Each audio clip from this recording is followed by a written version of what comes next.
irmãos, vamos estudar hoje a lição de domingo, 14 de julho, com o tema Curando um Paralítico. A lição de ontem, sábado, o tema foi controvérsias. E o que seria essa palavra, controvérsias? Controvérsias quer dizer uma discussão, uma contestação, uma proposta que as pessoas divergem sobre aquela proposta que tem vários pensamentos. Então, Jesus foi um homem controverso, porque ele tinha um jeito de ensinar tão diferente dos líderes judaicos que ele acabava cativando as pessoas. Aqui em Marcos, capítulo 2, versos de 1 a 12, nós lemos aqui sobre a cura de um paralítico. E para responder a pergunta número 1, nós vamos ler. A pergunta é a seguinte: o que o paralítico estava procurando quando foi levado a Jesus e o que ele recebeu? A Bíblia diz: poucos dias depois, tendo Jesus entrado novamente em Cafarnaum, este é o sinal de Cafarnaum, o povo ouviu falar que ele estava em casa. Então, muita gente se reuniu ali, de forma que não havia lugar nem junto à porta. E Jesus pregava a palavra. Vieram alguns homens trazendo-lhe um paralítico, carregado por 4 amigos. Não podendo levá-lo até Jesus por causa da multidão, removeram parte da cobertura do teto, onde Jesus estava, e por esta abertura baixaram a maca em que estava deitado o homem paralítico. Jesus, vendo a fé que eles tinham, disse: Filho, os seus pecados estão perdoados.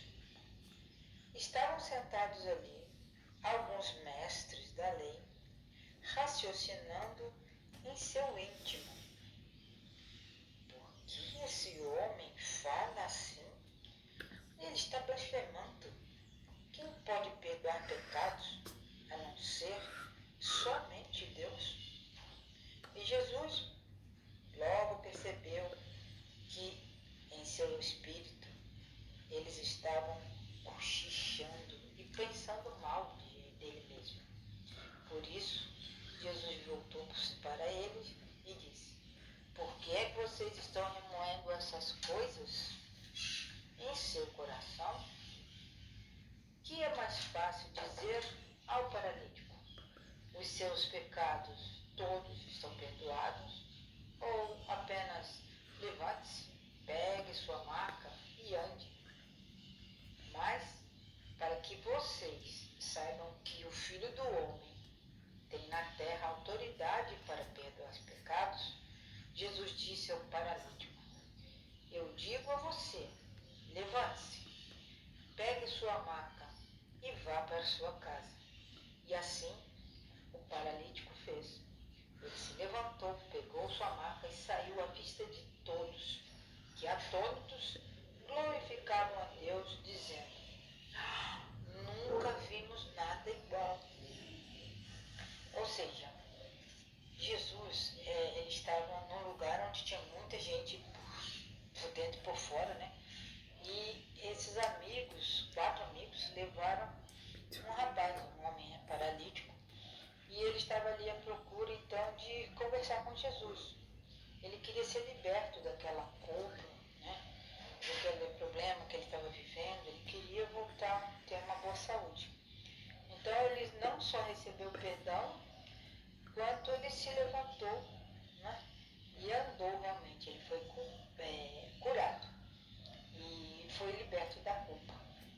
Mas o que acontece é que os judeus, vendo aquilo, quando Jesus disse: os seus pecados estão perdoados, eles ficaram murmurando contra Jesus, dizendo que Jesus não tinha direito de falar desse jeito, porque só Deus pode perdoar pecados.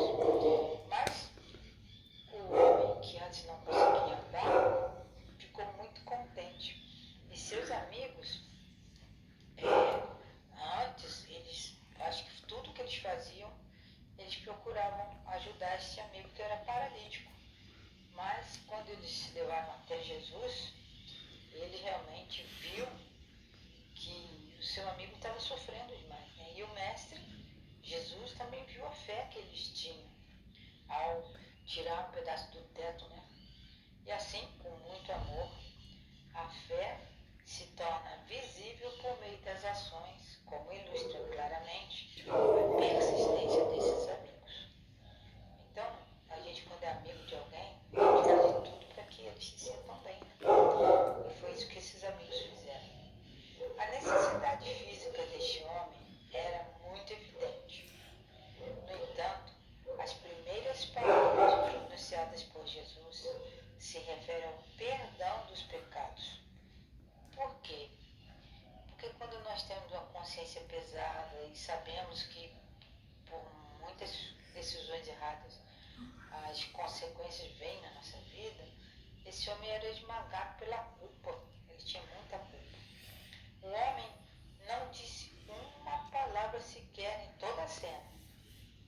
Em vez disso, os líderes religiosos se opuseram em sua mente. Estavam pensando só, né? Não estavam falando, mas estavam aquele jeito deles de querer ir contra Jesus. E Jesus tinha dito que perdoados estão seus pecados. E eles estavam, sim, considerando as palavras de Jesus como palavras blasfemas, ofensivas a Deus, por supostamente assumirem prerrogativas que pertencem somente ao Deus Pai. Jesus enfrentou seus oponentes no próprio terreno deles, usando um estilo de argumentação que era bastante típico dos rabinos, conhecido como uma situação menor para uma situação maior. Então, ele disse que os pecados são perdoados. Mas uma outra coisa é fazer, né, o paralítico andar. Se Jesus era capaz de fazer aquele homem andar pelo poder de Deus, então sua reivindicação de perdoar pecados estava confirmada, porque os judeus atribuíam a perdão dos pecados somente a Deus. Pergunta número 2. Leia Miqueias, capítulo 6, versos 6 a 8. Como esse texto explica o que estava acontecendo entre os Jesus e os líderes judeus? Então nós vamos ler Miqueias, capítulo 6, versos 6 a 8.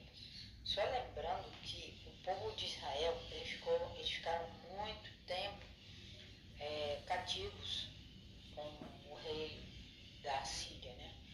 Então, quando eles viram que as coisas erradas que eles fizeram, levaram eles para o cativeiro, eles sofreram muito lá, quando eles voltaram desse cativeiro, o que aconteceu é que eles começaram a ser muito rígidos com as regras, com as leis, com os ensinamentos. Não é? Por isso que eles ensinavam de uma forma totalmente diferente da de Jesus. Aqui então em Miqueias nós lemos o seguinte: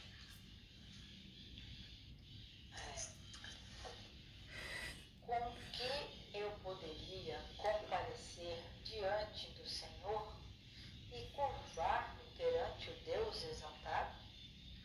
Deveria oferecer holocaustos de bezerros de um ano? Ficaria o Senhor satisfeito com milhares de carneiros, com 10.000 ribeiros de azeite? Devo oferecer meu filho mais velho por causa da minha transgressão? O fruto do meu corpo por causa do pecado que eu cometi? Ele mostrou a você, ó homem, o que é bom. E o que o Senhor exige é que você pratique a justiça, ame a fidelidade e ande humildemente com o seu Deus. Então foi isso isso que Jesus ensinou, que aquela rigidez toda dos judeus estava errado ensinar daquele jeito. Eles exigiam dos outros, né, o que às vezes nem eles mesmos praticavam. Então, Deus falou uma coisa muito simples em sua palavra, que o que ele exige das pessoas, dos seus filhos, né, filhos de Deus, é que pratique a justiça, ame a fidelidade e ame humildemente com o seu Deus. Era isso que Deus queria e quer de todo o povo. Mas, visto que eles tinham passado momentos terríveis, né, como escravos de outros povos, agora a liderança judaica queria impor um excesso de cerimonialismo, muitas coisas, né, holocaustos e outras coisas mais. Aqueles líderes tinham perdido de vista o que realmente importa. Então vamos relembrar: a justiça, misericórdia e humildade. Eles estavam tão obcecados em defender a ideia que tinham sobre Deus que ficaram cegos para a obra de Cristo, que ocorria diante deles. Eles viram acontecer as coisas. Mesmo assim, aqueles homens lá, da liderança, os fariseus, né, eles não mudaram a sua percepção sobre Jesus. Embora Jesus tivesse dado evidências, né, deu provas de que ele veio de Deus, Jesus mostrou que era capaz de ler as mentes deles, porque Jesus sabia o que aqueles homens estavam pensando, o que já não era pouca coisa, né, gente? E Jesus curou aquele paralítico na presença desses líderes, de forma que eles não poderiam negar, né, aquele milagre. Então, quando nós realmente queremos servir a Deus, nós temos que pensar nesses 3 itens: amar a fidelidade, andar humildemente com Deus, né, e praticar a justiça. É isso que Deus quer de mim e de você. Deus abençoe.